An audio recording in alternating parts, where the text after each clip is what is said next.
Guys, welcome back to my channel. I just wanted to back up a little bit. I kind of jumped onto YouTube and really didn't explain the backstory of my health conditions.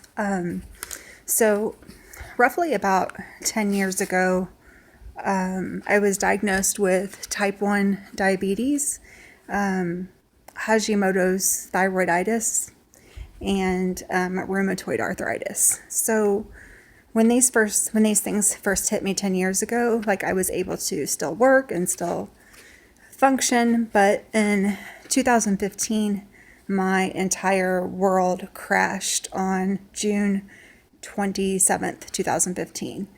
I started having heart palpitations and like it was hard to breathe. I was having shortness of breath and a bunch of other issues. In 2015, they had found on when they did a scan of my kidneys, they had found an adrenal tumor. And in 2015, I had seen a local endocrinologist for that, and they believed that it was benign at the time. That would later prove to be wrong. Also in 2015, I was diagnosed with cardiomyopathy. And at first, they weren't sure what was causing it, but we now know that the cardiomyopathy is tachycardia induced.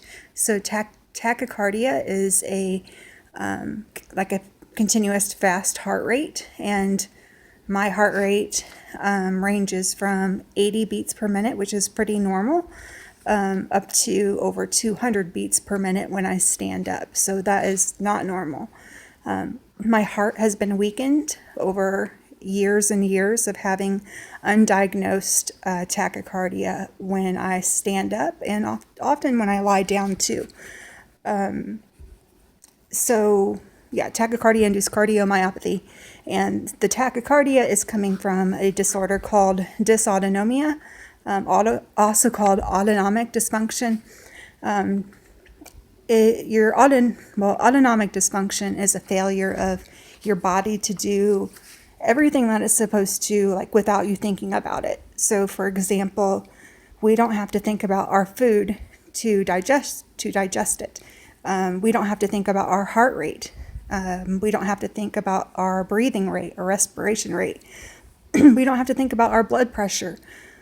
We don't have to think about like our bodies moving fluids through our kidneys and like excreting it. We don't have to think about any of that. So if you think of autonomic dysfunction, autonomic means like the autonomic nervous system, everything that's done automatically. And dysfunction means that it goes haywire. So for me personally, autonomic dysfunction impacts my ability to see sometimes. Like light really bothers my eyes because my pupils do not constrict and dilate the way that they should. It also impacts my heart rate. I have shortness of breath pretty frequently, like almost constantly. Shortness of breath, chest pain, the fast heart rate. It also impacts my digestion. So I have something called gastroparesis, which is like your food doesn't move through your stomach the way that it should. And autonomic dysfunction also causes me to pass out frequently if I am in, like if I get too hot or I'm standing or my heart rate is really elevated. So, trying to think what else. In 2015, September 2015, I was diagnosed with something called diabetes insipidus. No idea what's causing that either. That seems to be my life story. We have no idea what's causing everything, which is frustrating, but I guess it doesn't matter like what is causing it. It just matters like what we're going to do about it. So anyway, diabetes insipidus is a failure of the pituitary gland to produce a hormone called vasopressin. And so it causes you to have to go to the bathroom constantly.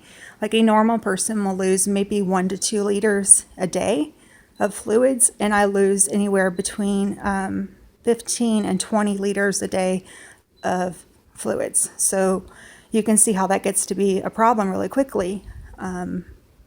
So that's a problem to deal with. I've had asthma for off and on. Well, it doesn't go off and on, but my asthma problems just vary depending on the weather, what I'm exposed to, that kind of thing. Since 2015, I've had chronic migraines, and like they've been resistant to any type of treatment. So I have been on Botox injections. I actually just had Botox injections yesterday they put like shots in your head, or in your forehead along your temples, and then like throughout your scalp and your neck. It ends up being about 32 injections. And over the course of 5 years, those have helped. I was having migraines every single day. So I still have a lot of migraines, probably like 20 days a month still, but it has helped some. It's made them a little more manageable, I guess. I have occipital neuralgia, which is like, I don't know how to explain this. The nerves going from your neck up into your head, like, are inflamed or something. I don't really understand occipital neuralgia very much. The Botox does seem to help with that as well. And if you see me squirming a lot, if you see me like moving around a lot, my neck is in constant pain from bulging discs in my cervical spine. So if you see me like twisting around, that's my life. It's just that I'm in pain. And what else? Oh, then in 2018, I was diagnosed with stage 3 high-grade adrenal cortical carcinoma.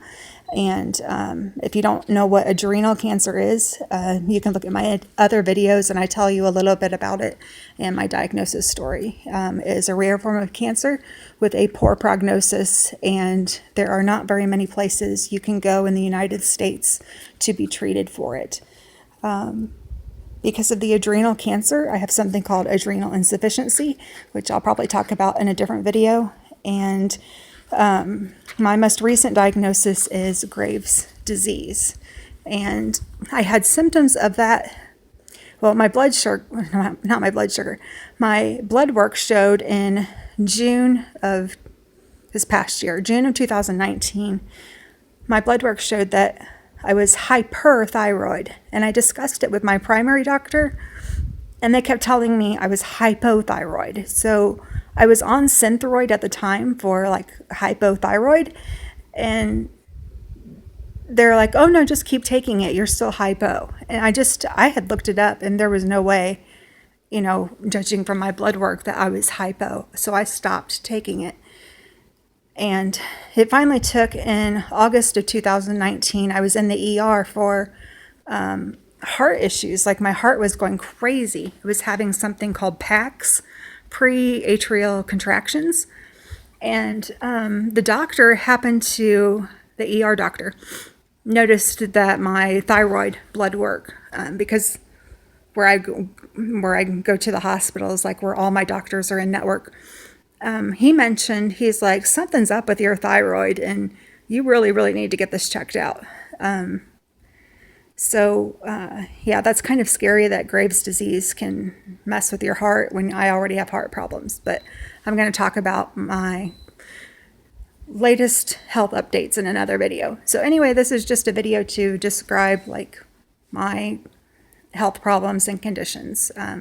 Just for a reference, if you see a video, you'll know like the whole backstory. So anyway, thanks for watching. I hope you have a great night. Bye-bye.